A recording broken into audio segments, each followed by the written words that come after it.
Vamos seguir então aqui na nossa série sobre relacionamentos. Nós, na semana passada, terminamos a nossa abordagem sobre amizade. Nós já falamos sobre família, especialmente tratando da relação entre pais e filhos. Já terminamos o tópico de amizade, falando aí na semana passada sobre Jesus como um padrão de amizade, ele como nosso amigo e o padrão de amizade.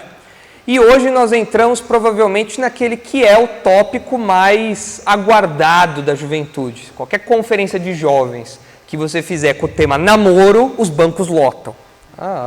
Se você pensa num estádio com maior arquibancada do Brasil, você colocar lá, tema da conferência, namoro, vai lotar, vai acabar ingresso, todo mundo vai querer participar, né? Na verdade, quando a gente fala sobre namoro, que é o tema que nós vamos tratar agora, nos próximos encontros, a gente sabe que namoro é algo que faz parte do nosso dia a dia, e com isso eu não estou falando de você não ter ou ter uma namorada ou namorado. Não é aquela tristeza do dia dos namorados, né? Todo mundo com uma namorada e só você lá sozinho ou sozinha, né? Sem seu namorado.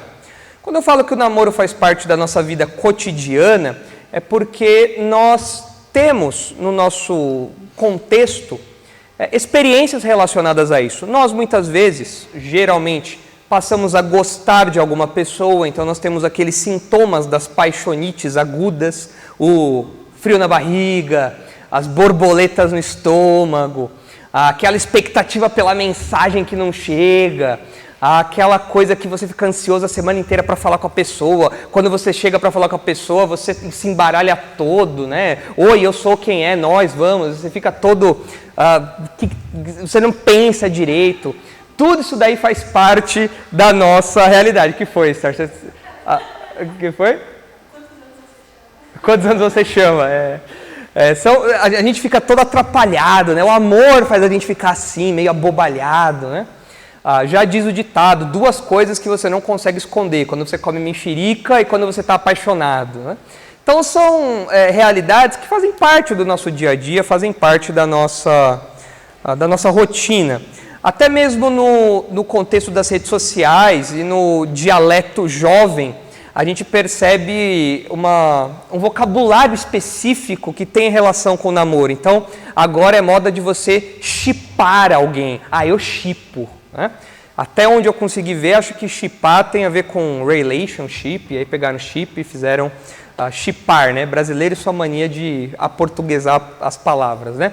Então você vê lá um ator interagindo com outra atriz e fala, eu shippo, né? Ou no contexto aqui dos jovens, você vê fulano conversando com o Beltrano, eu shippo, hein? Ali faz parte da nossa rotina, mesmo fora do círculo da igreja. E também faz parte da nossa rotina por causa das frustrações. Quem nunca se frustrou amorosamente? Todo mundo já teve algum tipo de frustração. Seja uma paixão platônica, seja um fora que você já levou na vida, seja um fora que você já deu na sua vida também. Todo mundo já experimentou, já teve, ou de alguma maneira promoveu uma frustração amorosa. Isso faz parte da nossa realidade. Tudo isso tem a ver com namoro, tudo isso passa pelo namoro. Então, ao longo dos próximos sábados, ao longo aí das próximas semanas, eu quero tratar com vocês sobre alguns tópicos dessa temática. De novo, como a gente tem feito até aqui, não dá para falar de tudo sobre namoro, porque senão a gente deveria ficar muito tempo aqui para conseguir falar todos os detalhes, todos os princípios bíblicos que norteiam isso. Mas, de modo geral, eu quero passar algumas diretrizes, alguns valores, alguns princípios bíblicos, algumas dicas aí, não para você conseguir uma namorada ou um namorado, isso daí não é minha tarefa. Isso daí eu posso até mencionar alguma coisa ou outra, como eventualmente eu faço, para os rapazes, falo, chupa uma balinha, passa um desodorante, penteia o cabelo, né? Esse tipo de coisa, as moças, faz alguma coisa diferente aí, usa um brinco, um batom, alguma coisa, né? Mas não é esse o tópico que nós vamos tratar, não é disso que nós vamos falar. É o que a Bíblia diz sobre essa questão. E para a gente abrir esse assunto, como eu geralmente faço, e eu quero manter essa dinâmica, Eu quero falar hoje do porquê é importante estudar sobre namoro. Talvez você fale assim, é importante estudar sobre namoro porque eu quero namorar. Ou eu estou namorando, ou eu preciso aconselhar alguém sobre isso. Ok, isso é uma utilidade muito prática e imediata para você estudar esse assunto. Mas, biblicamente falando, tem algumas razões pelas quais você deveria pensar em se dedicar ao estudo desse assunto. Falar, não, eu realmente vou me ajeitar aqui, vou prestar atenção e vou levar isso para a minha vida porque é importante. Por que é importante? Por que esse tópico, então, ocupa um espaço dentro dessa nossa série de relacionamentos? Então, eu trouxe aí 5 razões que eu quero compartilhar com vocês. A primeira delas é a seguinte: nós devemos estudar sobre namoro por causa da natureza relacional do ser humano. O que eu quero dizer com natureza relacional? Tanto homens como mulheres foram feitos para se relacionar. E quando eu digo se relacionar, eu estou falando no sentido de moço e moça. No sentido que tem uma abrangência sexual.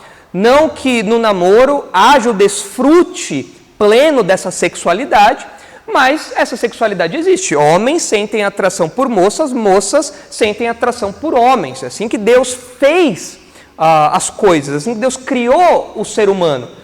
E essa realidade é importante porque muitas vezes as pessoas se culpam por terem sentimentos ou terem alguma coisa despertada dentro de si. Eu gosto de fulano, mas eu não deveria estar pensando nisso.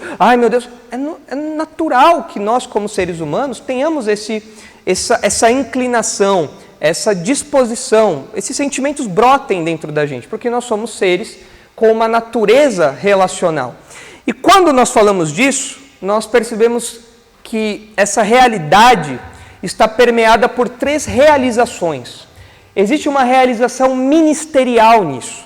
Ou seja, você como ser humano, você como homem, você como mulher, no modo como Deus fez a criação, no modo como Deus criou o ser humano, essa dupla, homem e mulher, existe para trabalhar em prol de alguma coisa.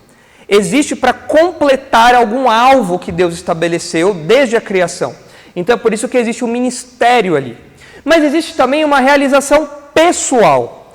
O fato de você gostar de uma moça, o fato de você gostar de um rapaz, o fato de você gostar de ter a companhia daquela pessoa, o fato de você traçar planos com ela, tudo isso daí traz uma realização pessoal.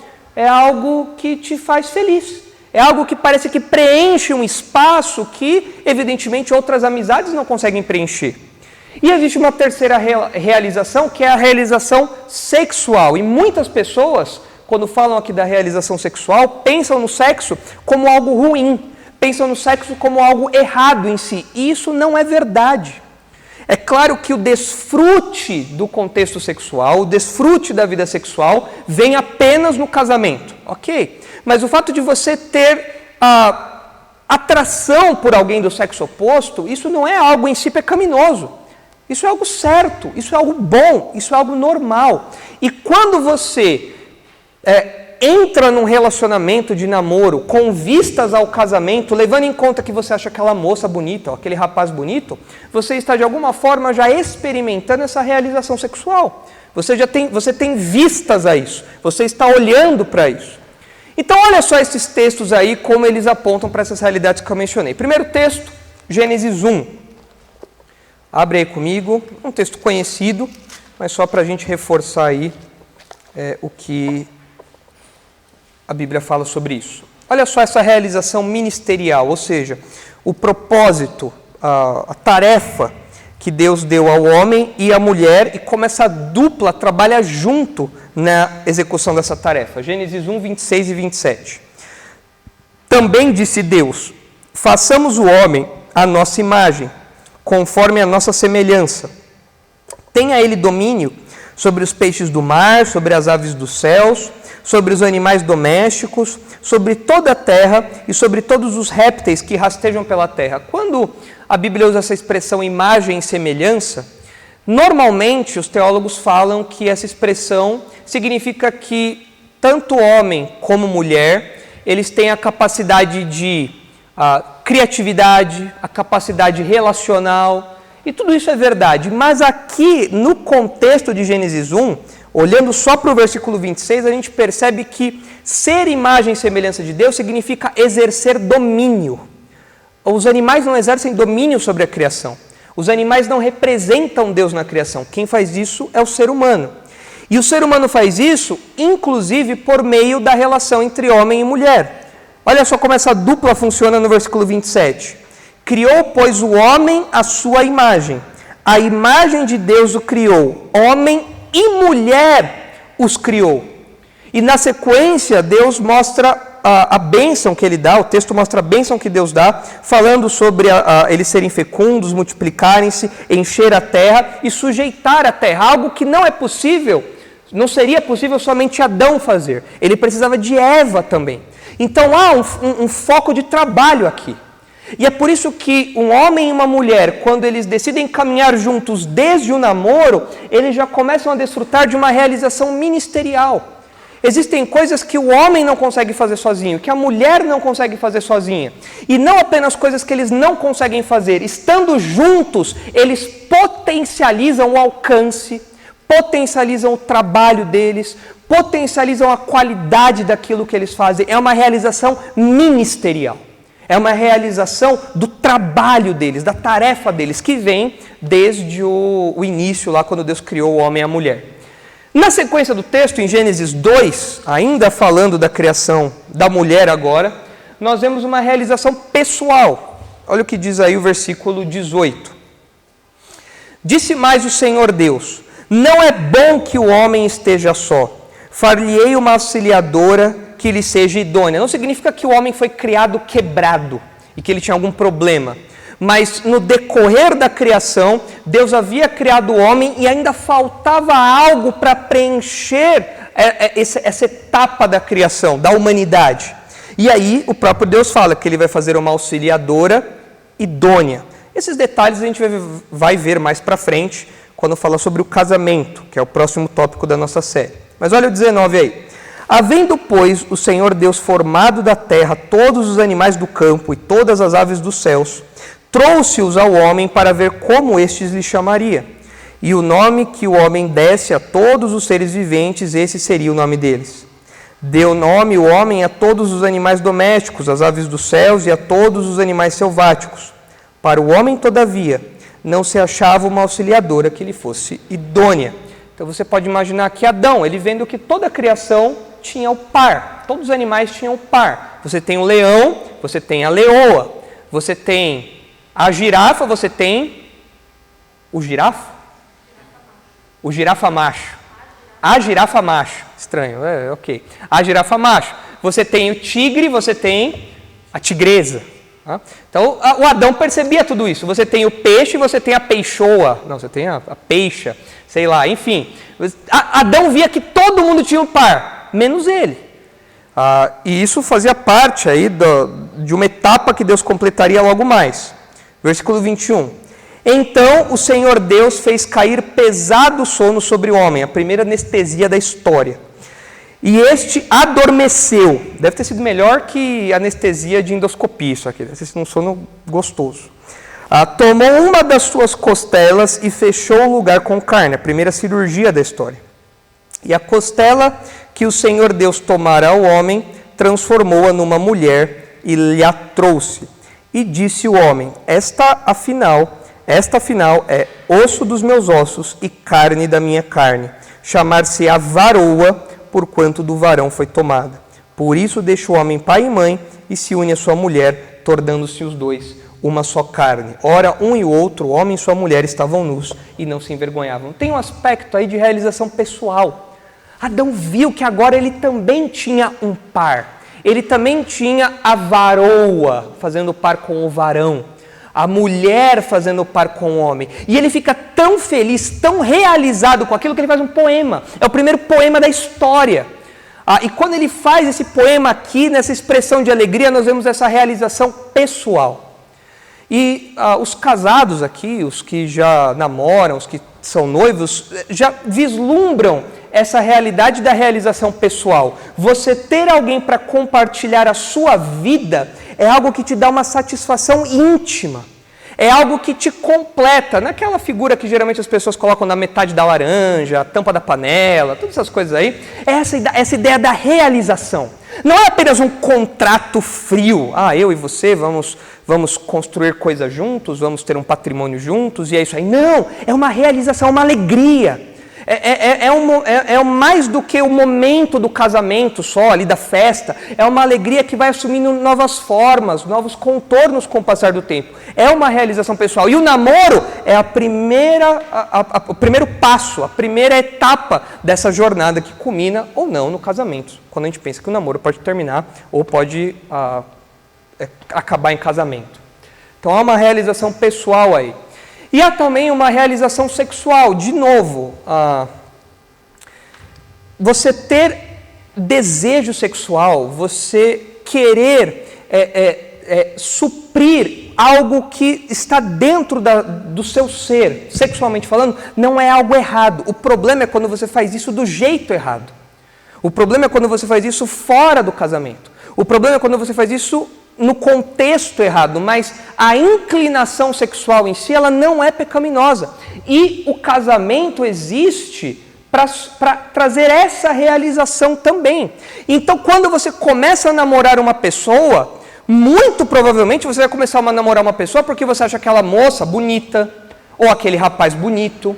Eu duvido muito de relações em que a pessoa entra no relacionamento sem achar outro minimamente bonito. Não tem como isso. Não, não olha o exterior, olha só o interior. Mentira! Isso não existe. Isso é um discurso muito bonito, mas não existe.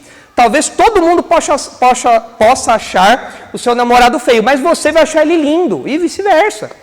Porque existe já no namoro como se fosse um vislumbre disso. Olha, eu acho você bonito, eu acho você bonita.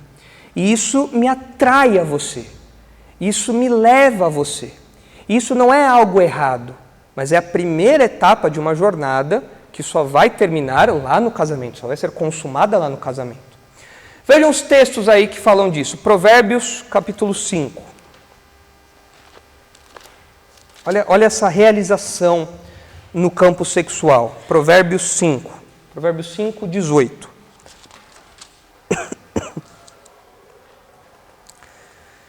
Seja bendito o teu manancial, e alegra-te com a mulher da tua mocidade, corça de amores e gazela graciosa. Saciem-te os teus seios em todo o tempo, e embriaga-te sempre com as tuas carícias. O que o texto está falando aqui é da relação sexual entre um homem e uma mulher casados. E isso o texto diz como algo que sacia, como algo que satisfaz, como algo que realiza nesse campo. Olha 1 Coríntios 7, agora lá no Novo Testamento, quando Paulo trata dessa questão. 1 Coríntios 7, os versículos de 1 a 9. Olha só. Paulo está falando aqui do contexto do casamento, e é no casamento que a realização sexual acontece. É isso que eu estou falando aqui. Mas você precisa ter em mente que você foi feito para desfrutar disso daqui. Não é errado ter esse desejo. Ainda que você só vai desfrutar isso no casamento, ter essas inclinações, esses desejos, essa vontade não é algo errado, é algo bom. E algo que no namoro, ainda que não seja desfrutado, é algo que você já considera. É algo que você leva em conta que um dia você vai desfrutar dessa realidade. Olha só o que diz aí 1 Coríntios 7. Quanto ao que me escrevestes, é bom que o homem não toque em mulher. Mas por causa da impureza, cada um tem a sua própria esposa e cada uma o seu próprio marido. O marido concede à esposa o que lhe é devido, e também semelhantemente a esposa ao seu marido. O versículo 3 não fala aqui que o homem tem que conceder cartão de crédito, a roupa cara, não é isso. Conceder o que é devido aqui é a relação sexual. É isso que o texto está falando. Olha como ele continua no versículo 4. A mulher não tem poder sobre o seu próprio corpo, e sim o marido. E também, semelhantemente, o marido não tem poder sobre o seu próprio corpo, e sim a mulher. Não vos priveis um ao outro, salvo talvez por mútuo consentimento, por algum tempo, para vos dedicardes à oração, e novamente vos ajuntardes para que Satanás não vos tente por causa da incontinência. Contexto sexual aqui.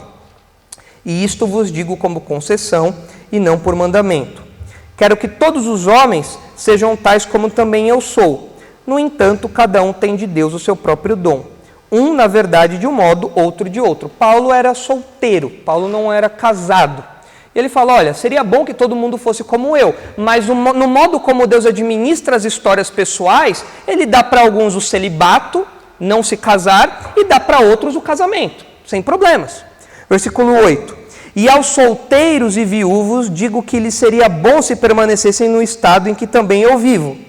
Caso, porém, não se dominem, que se casem, porque é melhor casar do que viver abrasado. Especialmente o versículo 9 mostra que o impulso sexual, ele não é necessariamente errado, mas ele tem que ser satisfeito, realizado dentro do contexto do casamento. Se você é um rapaz, se você é uma moça que tem desejo sexual, que arde de desejo sexual e quer satisfazer isso, não faz sentido você falar, não, eu vou abdicar do meu matrimônio, vou abdicar da ideia de namorar um dia e vou ignorar esses desejos que eu tenho. Isso não faz sentido, porque não é algo errado isso que você tem, é algo que tem que ser realizado, satisfeito dentro de um contexto. E você tem isso dentro de você. Então envolve essa realização também, porque Deus colocou isso dentro do ser humano. Naka. O celibatário não mais deseja uma Deus? Oi? O celibatário não mais deseja? A questão é que o celibatário, aquele que não se casa, ou as circunstâncias o levaram a ficar sem se casar, então ele vê que ao longo da história dele, ele realmente não conseguiu namorar, não conseguiu encontrar alguém para dividir a vida, então ele se vê nessa situação. Ou realmente, como acontece muitas vezes, tem pessoas que não têm, como você mencionou, tem pessoas que não têm esse desejo intenso. Tem pessoas que convivem muito bem com os seus desejos sexuais. Pessoas que conseguiriam viver o resto da vida sem satisfazer essa área e sem pecar com isso. Agora, tem pessoas que não. Tem pessoas que têm o desejo e que conseguem suprir isso. E fazem isso no casamento. Então, o celibato aqui, nesse contexto, envolve essas duas coisas. A pessoa que realmente, pelas circunstâncias, ela nunca namorou, nunca casou, e vai ter que levar a sua vida em santidade do mesmo jeito. E a pessoa que tem desejos mais fracos nesse campo. Que a inclinação, a natureza dela, nesse campo, ela é mais abrandada. Kevin? Para você, Paulo, ele não era viúvo, nem Não. a mulher deixou ele. Não. Para mim, ele não era viúvo, nem a mulher deixou ele. Isso daí é uma especulação que carece de total fundamento.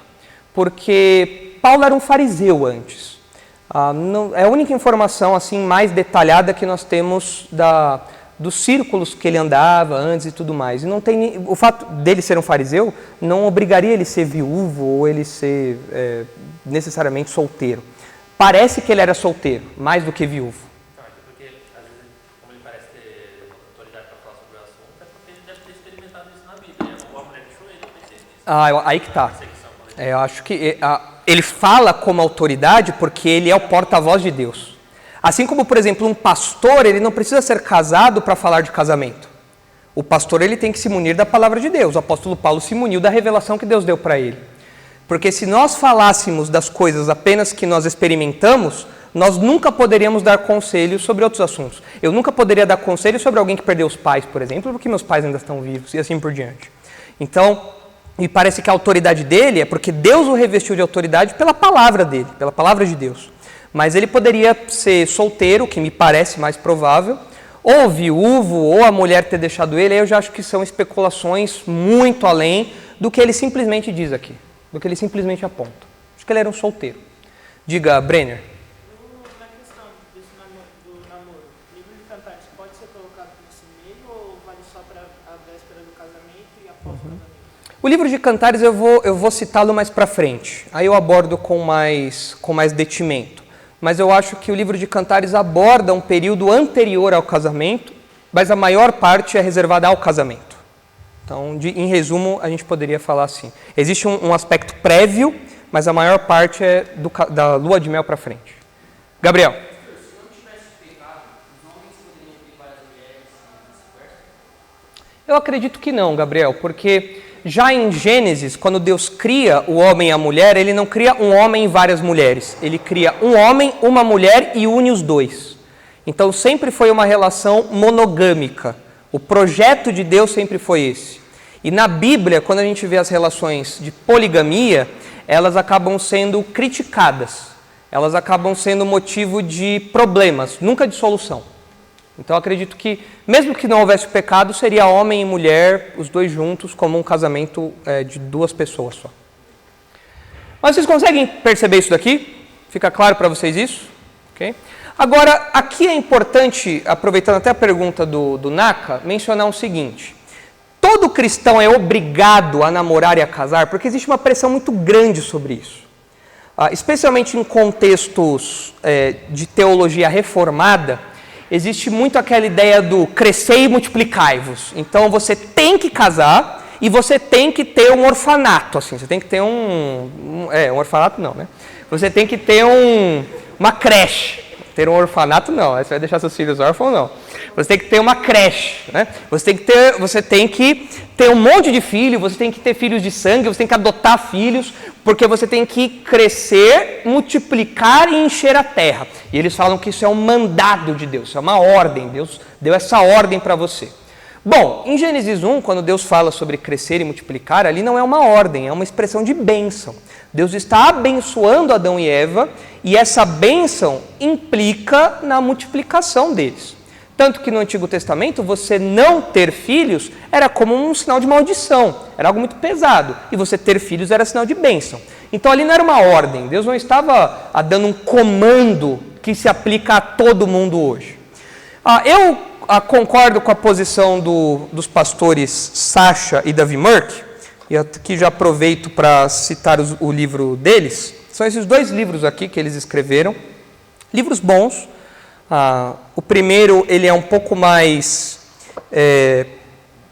ele apresenta uma teologia do casamento, do noivado, do namoro, e chama o namoro e o noivado que Deus sempre quis. E o segundo livro é um livro só de perguntas e respostas, por isso que o nome do livro é Perguntas e Respostas sobre o namoro e o noivado que Deus sempre quis. São respostas bem curtinhas, às vezes até curtas demais, mas porque eles tentaram responder o maior número possível de questões. Tem tudo quanto é questão aqui para você consultar. Então, aos namorados, é bom vocês terem no horizonte esses livros aí. Tem outros livros que falam sobre esse assunto, mas dos que eu conheço, esses são, eu acho que os que eu mais recomendo. E eles dizem o seguinte nesse livro. A escolha de casar-se ou não se encontra dentro de um campo de liberdade deixado por Deus. Note, se você não quer se casar, é óbvio que você também não vai namorar, porque não existe namoro por curtição. Isso não existe. O namoro tem um alvo. Ainda que esse alvo esteja um pouco distante em quem começa a namorar, é um alvo, é uma meta, é um horizonte, está lá, que é o casamento. Se você não quer casar, então não faz sentido você namorar. Então é claro que uma coisa exclui a outra. E nessas decisões sobre namorar ou não namorar, casar ou não casar, existe liberdade, diferente do que muitas pessoas pensam. Se vocês olharem aí o texto de 1 Coríntios 7, que nós estamos abertos, mas se vocês olharem os versículos 25 a 38, vocês vão perceber que Paulo deixa isso muito claro. Não é pecado e não é errado você adotar uma vida de celibato. Eu não quero me casar, isso é algo que não me faz falta, é algo que eu não vejo como uma grande meta particular, não tenho meus desejos sexuais fora de controle e eu quero aguardar nisso. Pode ser que um dia, quem sabe, Deus mude isso dentro de mim, mas por enquanto não é do meu desejo. Essa pessoa não está errada, essa pessoa não está em pecado. Olha só o que Paulo fala aí em 1 Coríntios 7, 25. Com respeito às virgens, não tenho mandamento do Senhor, porém dou minha opinião, como tendo recebido do Senhor a misericórdia de ser fiel. Quando ele fala que ele não tem mandamento do Senhor, é porque durante o seu ministério terreno, Jesus não falou sobre esse assunto específico. Então, Paulo está falando apoiado na sua autoridade como porta-voz de Deus. Versículo 26. Considero, por causa da angustiosa situação presente, ser bom para o homem permanecer assim como está. Nós não sabemos o que é essa situação angustiosa. Provavelmente era algum problema específico que os coríntios estavam passando, e se casar naquele contexto traria preocupações adicionais. Então Paulo está sendo sensível ao momento em que os coríntios estavam inseridos. De fato, se você se casa, você é homem, se casa num contexto de dificuldade financeira do país inteiro, por exemplo, você vai ter que se preocupar em botar comida na sua mesa para que você coma e para que a sua esposa coma. É uma preocupação adicional que você vai ter. E Paulo fala, a situação está difícil, então estejam atentos a isso. Versículo 27. Está casado? Não procures separar-te. Estás livre de mulher? Não procures casamento. Mas se te casares, com isto não pecas. E também se a virgem se casar, por isso não peca. Ainda assim, tais pessoas sofrerão angústia na carne, e eu quisera poupar-vos. Isto, porém, vos digo, irmãos, o tempo se abrevia. O que resta é que não só os casados sejam como se não fossem, mas também os que choram como se não chorassem, os que se alegram como se não se alegrassem, os que compram como se nada possuíssem, e os que se utilizam do mundo como se dele não usassem, porque a aparência deste mundo passa. O que Paulo está falando aqui é que, à luz dessa situação difícil, os crentes não deveriam viver em função dessas questões aqui. Os crentes não deveriam se apoiar nisso, deveriam pensar em outras coisas, em outras prioridades. Versículo 32. O que realmente eu quero é que estejais livres de preocupações. Quem não é casado cuida das coisas do Senhor, de como agradar ao Senhor. Mas o que se casou cuida das coisas do mundo, de como agradar a esposa. E assim está dividido. Também a mulher, tanto a viúva como a virgem, cuida das coisas do Senhor para ser santa, assim no corpo como no espírito. A que se casou, porém, se preocupa com as coisas do mundo, de como agradar ao marido. Aqui a gente percebe o motivo pelo qual Paulo diz que o casamento, no contexto dele, é algo que ele muitas vezes recomendaria as pessoas a não contraírem. Notem, Paulo não está falando que o casamento é errado, ele já falou que não é. Mas Paulo está apontando que o casamento traz preocupações adicionais. E num contexto de dificuldades intensas, essas preocupações são acentuadas. Os versículos 32 ao 34, que a gente acabou de ler, esses versículos ensinam para nós que o casamento envolve gasto de recurso, gasto de tempo, gasto de energia. A esposa tem que se preocupar em fazer comida para o marido tem que se preocupar em comprar o remédio da esposa. São preocupações adicionais que o solteiro não tem. O solteiro gasta com o que ele quiser. Se ele quiser comprar um computador novo, um celular novo, se ele quiser comprar um tênis novo, o que ele quiser comprar, ele pode, porque as prioridades dele são outras. Quando você casa, suas prioridades mudam. E quando você traz essa realidade para o namoro, como uma espécie de prévia do que vai ser o casamento, você já percebe que o namoro vai tomar tempo de você, vai tomar recursos de você, vai tomar energia de você. A sua namorada vai querer contar para você como foi o dia dela pelo WhatsApp, e você vai ter que ouvir. Não adianta você botar o áudio do 2x, ela vai mandar um áudio de 20 minutos, você vai ter que gastar tempo ali ouvindo. É verdade, amor, poxa, que chato que seu chefe fez isso, poxa, é verdade, ainda bem que deu isso. Ai, amor, você não sabe o que aconteceu hoje, eu comi um croissant que me fez meio mal, e não sei o que lá, e aí eu fui, não sei o que lá. Aí o rapaz fica, mas qual que é a conexão do croissant com o que aconteceu? Tal. Bom, enfim, de qualquer jeito, você vai ter que ouvir, você vai ter que se atentar, você vai ter que gastar tempo naquilo. A moça, do mesmo jeito, vai ter que gastar tempo também se preocupando com coisas do rapaz. E assim o namoro acontece. Então, se você não está disposto a isso, não entre no relacionamento, porque o casamento só vai aumentar isso. E já no namoro você percebe essa realidade. Você vai ter que sair com o seu namorado, com a sua namorada. Isso significa que você vai deixar de ver alguns jogos que você gostaria de ver, ir em alguns lugares que você gostaria de ir, porque agora você vai pagar para 2, a menos que você seja o Caio Castro, e pague só para você e a sua namorada que se vire. Mas você vai ter que gastar mais. Então, se você não está disposto a isso, não comece a namorar. E também não pense em casamento, porque o casamento é isso potencializado, a nível exponencial. Então, o que Paulo acentua aqui é isso, as preocupações que não são pecaminosas, mas que são uma realidade. O casamento é louvado em grande parte aí da Bíblia. O que Paulo faz aqui não é desmerecer o casamento, mas mostrar que tem coisa que você tem que estar esperto, que existe um outro lado custoso do casamento. Versículo 35. Digo isto em favor dos vossos próprios interesses, não que eu pretenda enredar-vos, mas somente para o que é decoroso e vos facilite o consagrar-vos desimpedidamente ao Senhor. Entretanto, se alguém julga que trata sem decoro sua filha, estando já a passar-lhe a flor da idade, e as circunstâncias o exigem, faça o que quiser, não peca, que se casem. Todavia, o que está firme em seu coração, não tendo necessidade de mais domínio sobre o seu próprio arbítrio, e isto bem firmado no seu ânimo, para conservar virgem a sua filha, bem fará. E assim, quem casa sua filha virgem faz bem, quem não a casa faz melhor. Então, 1 Coríntios 7 mostra, deixa claro, que o celibato é uma opção real ao crente, especialmente pensando na dedicação pessoal às coisas de Deus.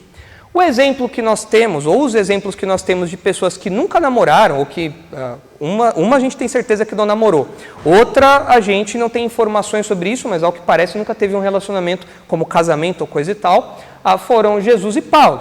Jesus, nós sabemos que o seu foco foi inteiramente ministerial. Jesus nunca namorou, noivou ou casou. Enquanto que Paulo, as informações que nós temos é que ele era um solteiro. Ao que parece, ele era um solteiro, como o Kevin perguntou e eu já comentei aqui. Então nós vemos que a dedicação pessoal às coisas de Deus é algo que o casamento parece dividir. Eu tenho que cuidar da minha casa também.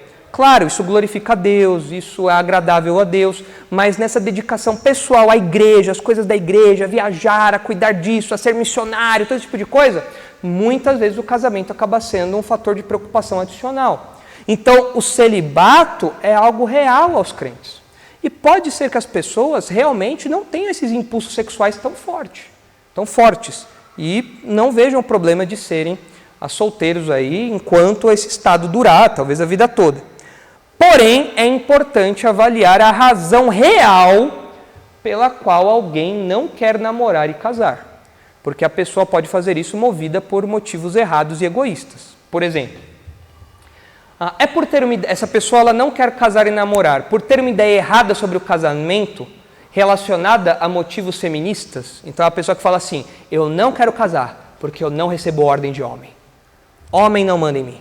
Eu mando na minha própria vida. Se você não quer namorar e casar por causa disso, você está redondamente enganado, você está completamente errada. A sua visão de relacionamento está distorcida. O seu motivo para não casar é pecaminoso. E eu dou graças a Deus que você não vai casar, porque senão você ia destruir a vida do teu marido. Você ia tornar a vida do teu marido um inferno. Então ainda bem que você não quer, mas você tem que corrigir essa mentalidade aí. Ou ainda, a pessoa não quer casar e não quer namorar por achar-se bom ou boa demais para qualquer candidato. Eu sou o tesouro da mamãe. Eu tenho que casar com uma princesa. Menos do que isso, eu não aceito. E os réis mortais aqui, eles não atendem aos meus critérios. Então, por isso que eu não quero nem namorar, nem casar. Cuidado, você está se achando a última bolacha do pacote. Já diz o ditado que quem muito escolhe, no final acaba escolhido. A última bolacha do pacote normalmente vem quebrada. É bem lembrado. Então, é uma ideia errada, é um motivo errado para você não casar. Você está com uma ideia muito errada de si. Você não é tudo isso, eu te garanto. Você não é tudo isso que você pensa, você não é tão bom assim. Não é, longe.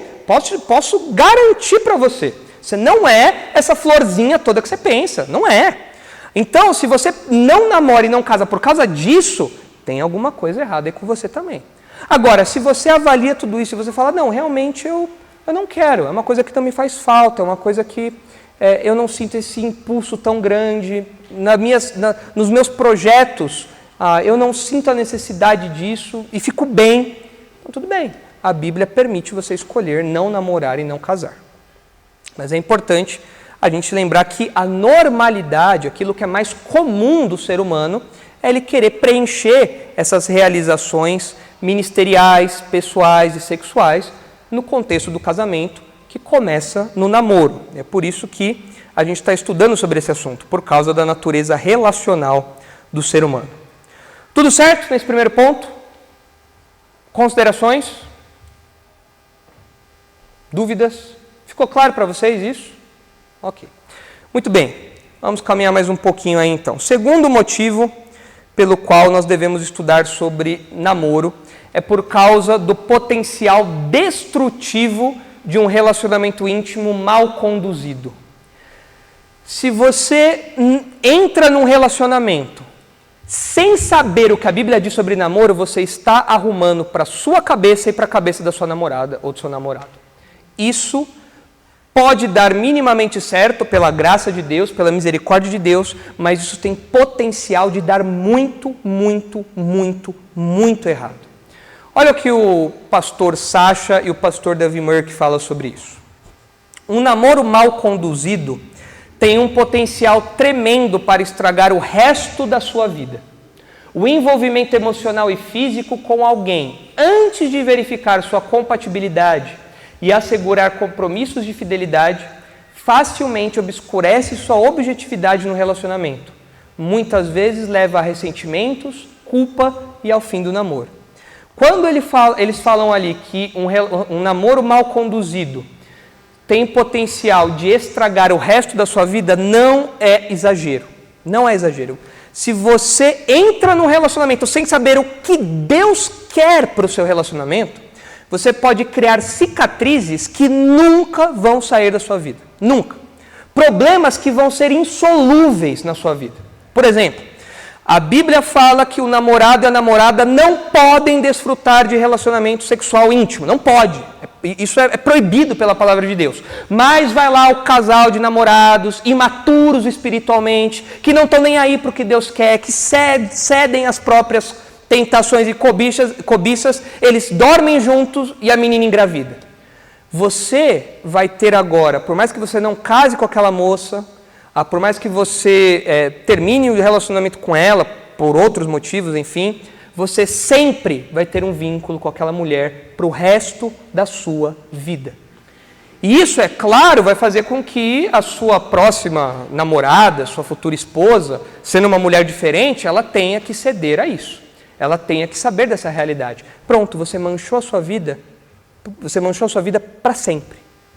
A sua vida vai ter que levar isso em conta agora. Não tem jeito. É uma cicatriz que você nunca vai conseguir apagar.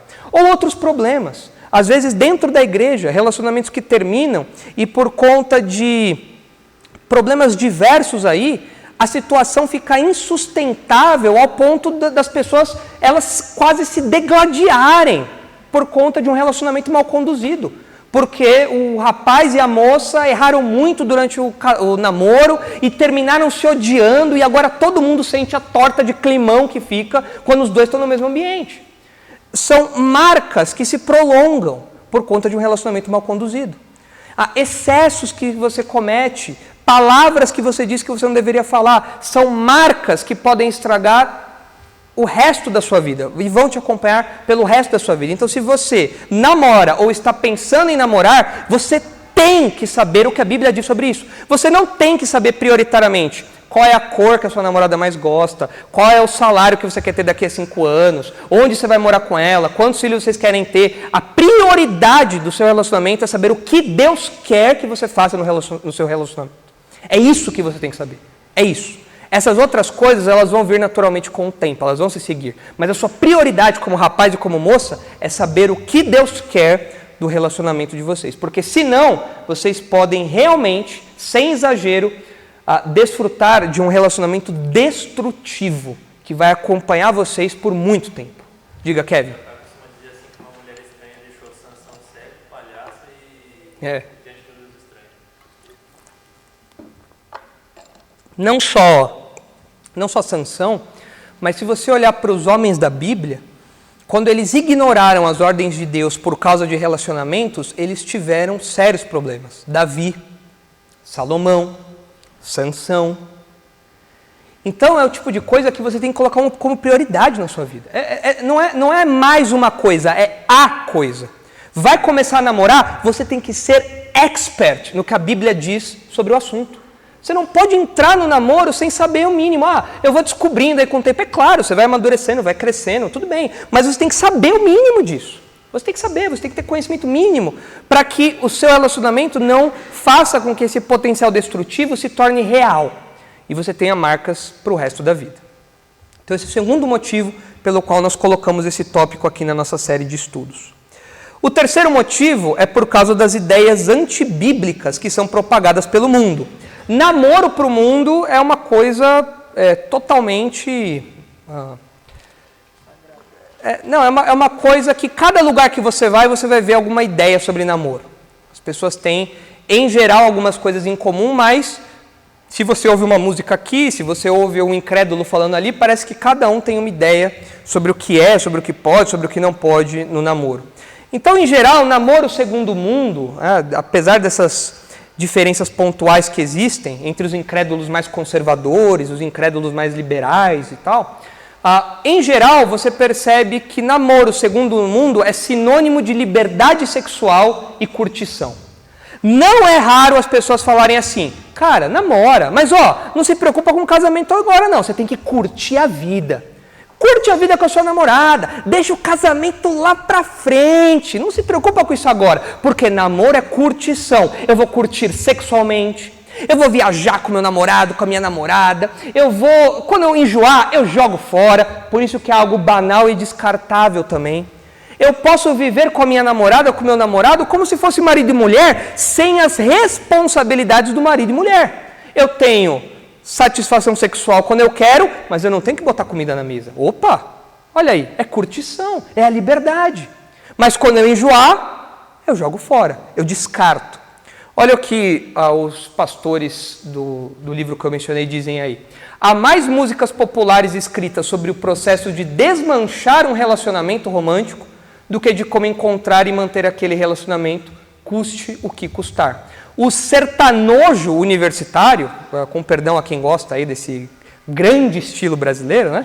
O sertanojo universitário, podem reparar, é só sobre amor frustrado. Só sobre isso. É traição, é o fulano que deixou a Beltrana, é o outro que traiu, que foi lá, que não sei o que lá, é os contatinhos, é o cara que vai para pescaria para trair a mulher, é o cara que dá desculpa. É só sobre isso, sobre coisas banais e descartáveis no relacionamento que as músicas de hoje falam. Especialmente esses estilos assim, não só o sertanejo universitário, mas o sertanejo também, Bruno e Marrone, Zezé de Camargo e Luciano, esses grupos aí. O que foi, Kevin? Marília Mendonça, né? Então, tudo isso daí mostra o aspecto banal e descartável do namoro. Enjoou? Joga fora. Parte para a próxima. A fila anda. Essas expressões? A fila anda. Às vezes brinco até com o versículo bíblico. Deus mandou amar o próximo. Não deu certo com você? Próximo. É a ideia da banalização. Algo que é totalmente descartável. É assim que o mundo vê o namoro hoje em dia. Quando você fala de fidelidade, de compromisso, de pureza sexual, de castidade, de fidelidade, de você se guardar para a pessoa, isso para o mundo é uma coisa absurda. Eles falam, como assim? Como você vai namorar uma pessoa e você não vai conhecê-la sexualmente antes de casar com ela? E se você não gostar daquela pessoa nesse campo? E se vocês serem incompatíveis nesse campo? Então, com isso, o mundo vai colocando as noções próprias do que pode, do que não pode, do que é o namoro. Nós, como crentes, nós não compramos essa definição aí de liberdade sexual, de curtição e de algo banal e descartável. Em quarto lugar, nós estudamos esse assunto não apenas pelo que os incrédulos dizem, mas também por causa das noções evangélicas confusas sobre a questão. Falar sobre namoro no contexto evangélico é cansativo, porque você ouve cada coisa que você fala, meu Deus, de que bueiro saiu isso? Então você tem, não sei se vocês já ouviram falar sobre romance real, já viram isso? Romance real? Depois você tenta ver lá o que é isso aí na internet, se você entender o que é isso daí. Eu ouvi isso a primeira vez num seminário. Eu vi um rapaz falando, não, porque lá na igreja da menina, ele estava interessado na menina, e aí ele falou que na igreja da menina eles adotavam o romance real. Eu falei, o que é isso? Você vai chegar com uma trombeta, você vai fazer um poema clássico para ela, o que é isso? Não, você não pode ter nenhum tipo de contato físico com a moça, você só pode conversar com ela, e uma série de coisas aí que eles chamavam de romance real. Bom, um outro nome popular é o namoro de corte, onde você não pode ter nenhum tipo de contato físico. No seminário que eu estudei, havia até uma brincadeira, era muito restrito isso lá dentro, os casais de namorados não podiam se encostar de modo nenhum, e havia até uma brincadeira, que eu não sei se era tanto uma brincadeira ou um relato de algo que já aconteceu mesmo, mas que os casais de namorados não podiam dar a mão e para andarem juntos eles andavam segurando um graveto, um de cada lado, segurando o graveto. E assim eles burlavam a regra de contato físico. Não sei se isso aconteceu mesmo, não me surpreenderia se tivesse acontecido. Mas é o namoro de corte, você não pode abraçar, você não pode beijar, alguns mais rigorosos dizem isso, outros já são um pouco mais brandos, enfim. Dentro do contexto evangélico você vai encontrar várias versões disso daí. Tem a galera que diz que não existe namoro na Bíblia, então se declara para a pessoa e já noiva direto. Já pula o namoro. Fala, não existe namoro na Bíblia, mas existe noivado, então vamos noivar. É questionável essa visão, eu acho bastante questionável, eu acho que isso aí tem alguns problemas, sim. O fato de não existir namoro na Bíblia, a gente vai falar semana que vem, ou na próxima ocasião que eu tratar desse tópico em específico aí. Mas tem gente que já pula direto para o noivado porque não existe namoro na Bíblia. Tem uma turma que eu já ouvi também falar que se você se declara para a pessoa, você já está namorando com ela. É automático. Você chega para a moça e fala, olha, queria te conhecer um pouco melhor. Automaticamente já vem uma aliança de compromisso no seu dedo já. Vocês já estão namorando. Na minha visão, a coisa não é assim. Existe um compromisso a ser estabelecido, autorização dos pais e tudo mais. Mas eu já ouvi que a partir do momento que você se declara para uma moça ou para um rapaz, você já está namorando com ela. Então, complicado. A Isabela, quando ela ainda era solteira, ela postava às vezes uns stories no Instagram e às vezes alguns caras interessados mandavam mensagem para ela, olha, casa comigo, pronto. Já estava namorando já. E ela nem sabia. Estou namorando, não estou sabendo. Umas besteiras sem tamanho que o pessoal inventa por aí. Tem a galera da liberdade total, que fala que no namoro você pode fazer o que você quiser. Você pode dormir com a pessoa, você pode morar com a pessoa, juntar as escovas de dente, como popularmente dizem. E não tem problema, Deus aprova tudo isso. É a galera mais liberal. E tem a galera mais rigorosa que também diz que você só pode namorar depois que você tiver estabilidade profissional, financeira. Você só pode namorar depois que você tiver casa própria, carro, um bom cargo profissional e uma boa reserva bancária. Só então você pode namorar. Certo? É exigente. Isso aí é exigente. E isso daí é uma ideia que se alastrou anos atrás pelo Brasil. E muita gente abraçou esse modelo, muita gente abraçou isso daí, isso deu vários problemas e levou alguns pastores a falarem, gente, cuidado com isso daí, claro que você não vai ser responsável, você não vai começar a namorar a pessoa sem ter nem como pagar um sorvete para ela, mas as coisas têm uma sequência e você precisa levar isso em conta.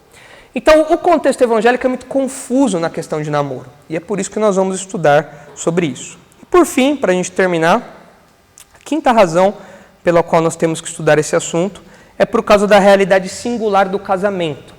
Eu sei que a gente está falando de namoro, mas o namoro está conectado ao casamento. É uma estrada que termina no casamento. O namoro é essa estrada até o casamento. Ou a saída do casamento, ao não casamento. Mas o namoro tem esse alvo.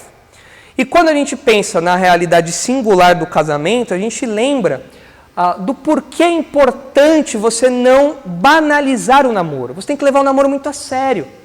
Porque se o namoro visa ao casamento, o namoro visa algo muito sublime, algo que é muito valioso. O casamento é singular porque é um compromisso que só termina com a morte. É o que a gente aprende lá em Romanos 7 e 1 Coríntios 7. O casamento é uma coisa para a vida toda. E se você entra num relacionamento com a pessoa e você sabe que você não quer passar o resto da vida com ela, por que você está namorando com ela então? Por que você vai adiante desse relacionamento? Se esse relacionamento desemboca no casamento, que é para a vida toda, você tem que ter isso em mente desde o namoro. O casamento também é singular porque é um compromisso que ilustra a própria união de Jesus e da igreja. Essa é a base do amor que os maridos têm pelas esposas, do cuidado que eles têm pela esposa.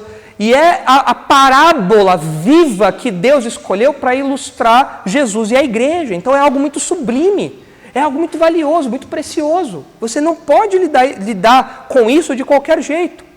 Além disso, é um compromisso que traz influência direta sobre a vida espiritual individual. Lá em 1 Reis 11, nós vemos o final da vida de Salomão.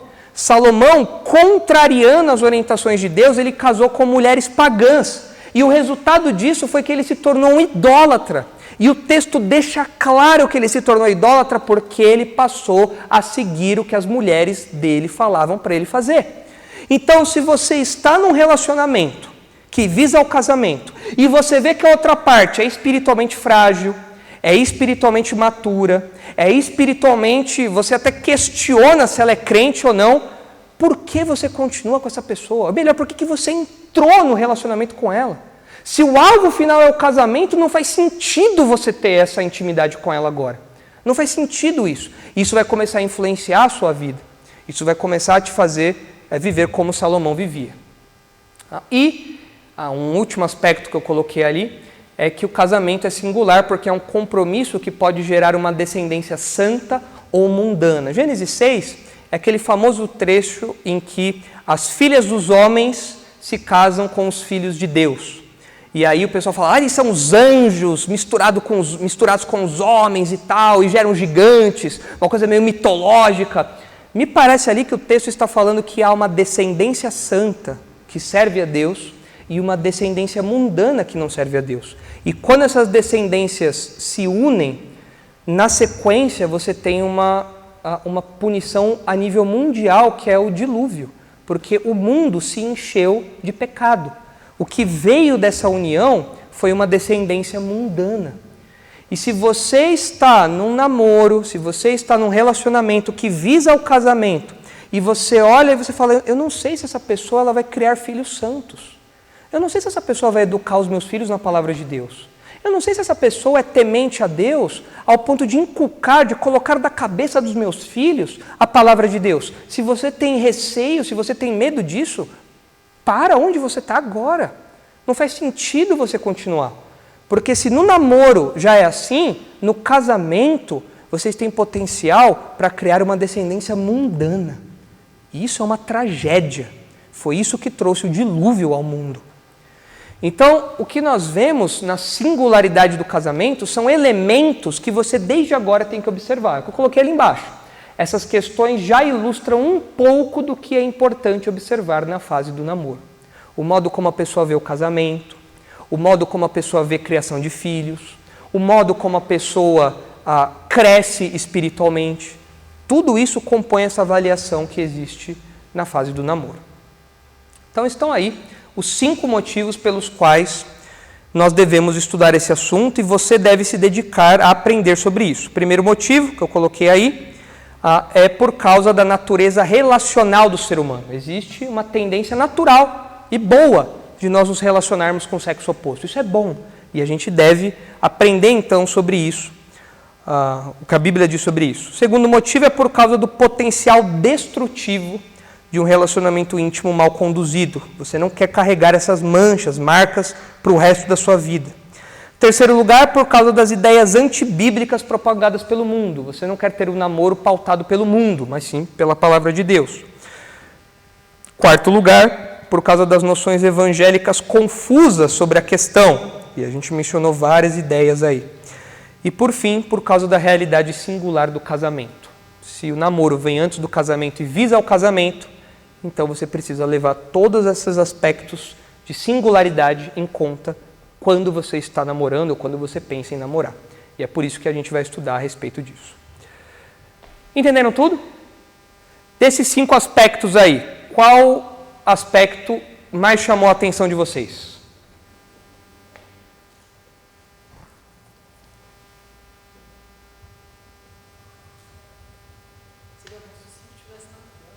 É a memória, né? O Henrique falou que todo mundo queria falar, né? Qual que eram os primeiros mesmo? Vamos lá. Vamos lá então, vamos lá, um por um aí. A natureza relacional do ser humano, o potencial destrutivo, olha o que está grifado ali que fica mais fácil. As ideias antibíblicas sobre isso, as noções evangélicas confusas e a realidade singular do casamento. E aí? Qual chama mais a atenção de vocês? O primeiro e o segundo? Por que, Henrique? É os que te chamam mais a atenção. Eu acho que o primeiro, por causa que a gente acaba se identificando com essa verdade, na nossa vida, e o segundo, por causa da consequência que isso pode ter se for mal conduzido. consequências muito graves, sérias e prolongadas. Okay? Quem mais? Brenner e o Nicholas, 4. Vocês dois no 4. Qual que é o 4 aqui? O das noções evangélicas confusas. Por que, Nicholas?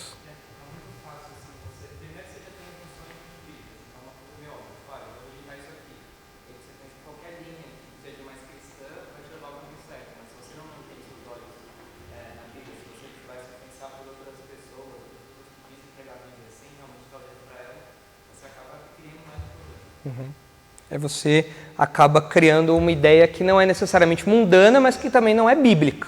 É uma ideia que veio da sua cabeça. Brenner também apontou isso aí por quê? A quarta porque pode acabar indo para um extremo, para dois extremos. Porque mesmo sendo bíblica, algumas coisas podem ir para um extremo que acabam não sendo tão bíblicas assim, que é o exemplo de Mateus, que muitos mestres podem acabar utilizando o versículo de Mateus. Se você olhar para uma mulher e desejá-la, você está pecando. Então é melhor você não olhar e não desejá-la. E podem acabar os jovens que não namoram caindo na ideia de que não vou namorar por conta dos meus desejos. Eu pequei e não mereço. Também tem uma noção tão engraçada, porque tem algumas ideias que incrédulos também adotam. Que uma que eu lembrei que é se declarar já é namorar. Tem incrédulo que faz isso? Tinha exemplo na minha escola. Declarar já é namorar. Quando eu era do 9º, do 8º ano, tinha um cara que eu era amigo. Ele falou, não, sabe aquela menina ali? Eu namoro, mas ela não sabe que eu namoro. Tô namorando aquela mina, não sei se ela me namora. É isso aí. Seu amigo era o seu Jorge? Rapaz, é isso aí mesmo. Ó. Tô namorando, não sei se é recíproco, mas... Não, ele falava com uma confiança. Não, tô namorando ela, mas ela não sabe. Entendi. É isso. Realmente tem... essa foi nova, eu não sabia que tinha esse nível aí de ideia dos incrédulos, prática dos incrédulos quanto a isso. O que mais?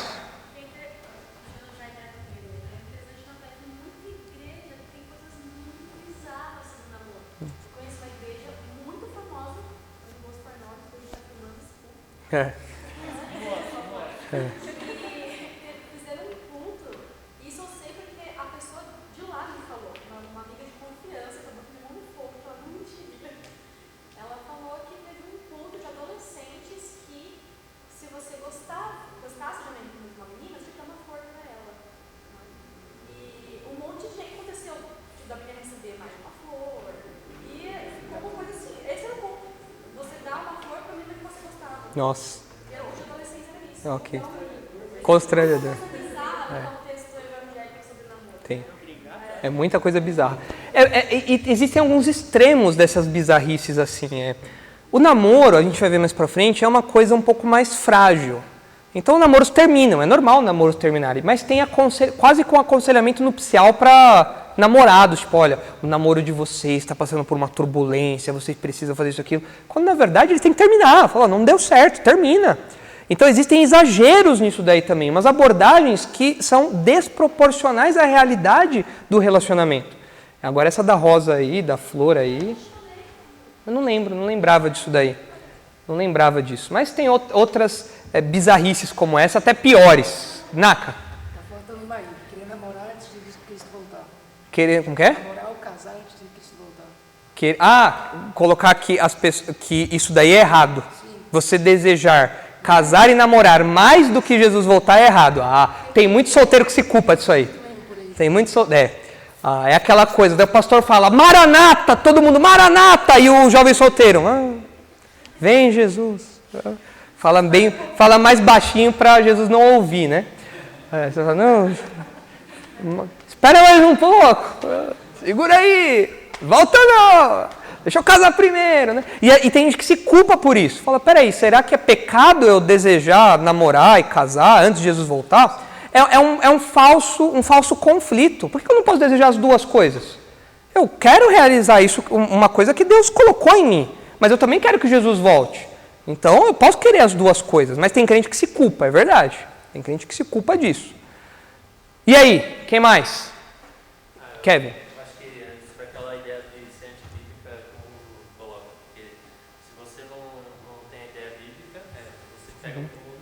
E Jesus fala que isso é construir a casa sobre a areia, né? Então qualquer coisa de ideia que a gente construa na nossa vida que seja construída sobre a rocha que é ele, vai cair. E Sim. essa ideia de namoro por muito tempo, acaba nisso. Acaba nisso, exatamente. Acaba em sofrimento, frustração, problemas sem fim, tudo isso daí. Para o crente ainda, aquele potencial de destruição é ampliado ainda. Muito sério isso. Kedesh.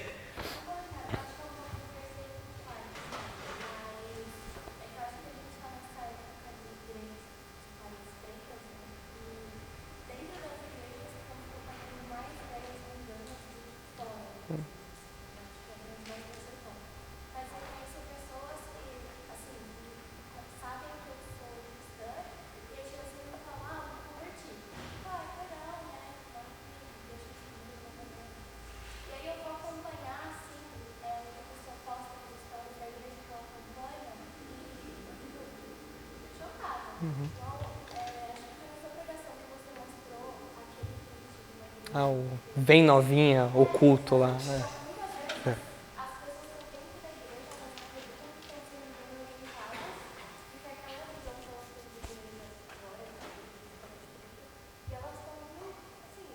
Cegamente para isso.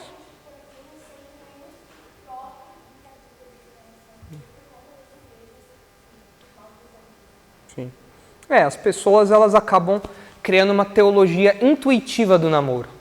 Tá, você tem que ser alguém bondoso para o seu namorado, para a sua namorada. Tem igrejas que tem igrejas que permitem e algumas que até incentivam o namoro entre crente e não crente.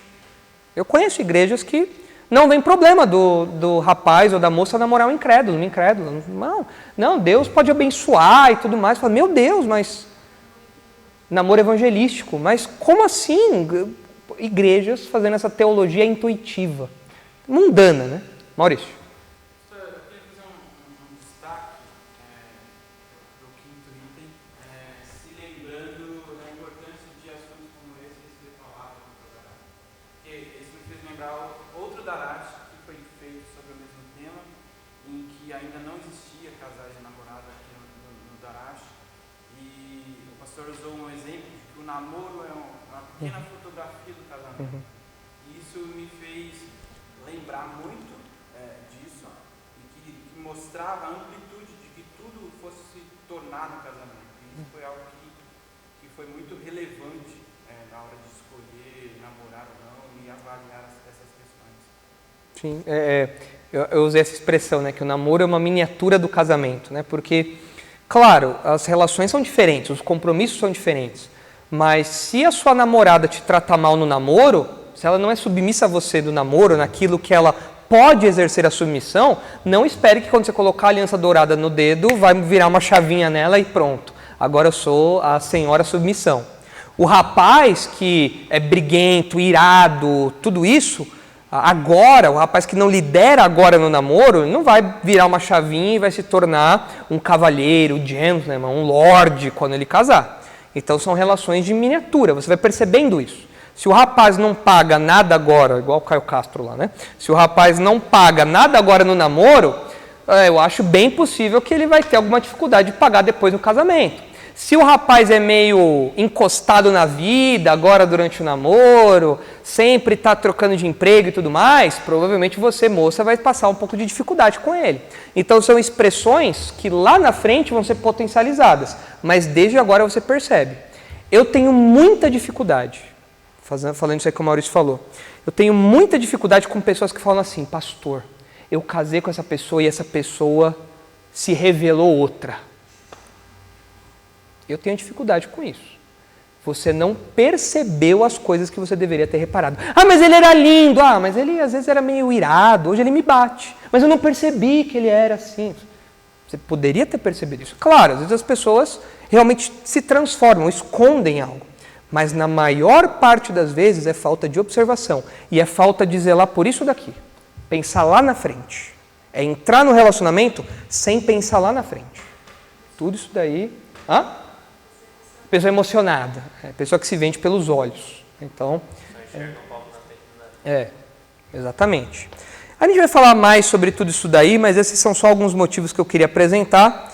E na próxima ocasião nós vamos falar de algumas definições. Se a Bíblia não fala sobre namoro diretamente, então o que a gente pode definir como namoro e tudo mais? Isso aí a gente fala no nosso próximo encontro. Beleza?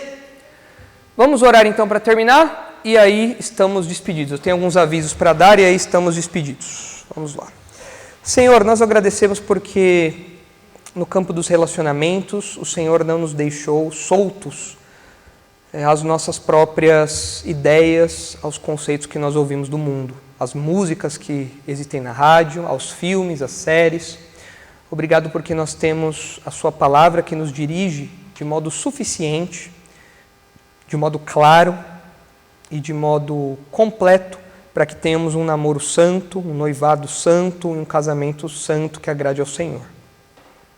Pedimos, Pai, que o Senhor livre cada um aqui das manchas, das consequências prolongadas, das cicatrizes de maus relacionamentos.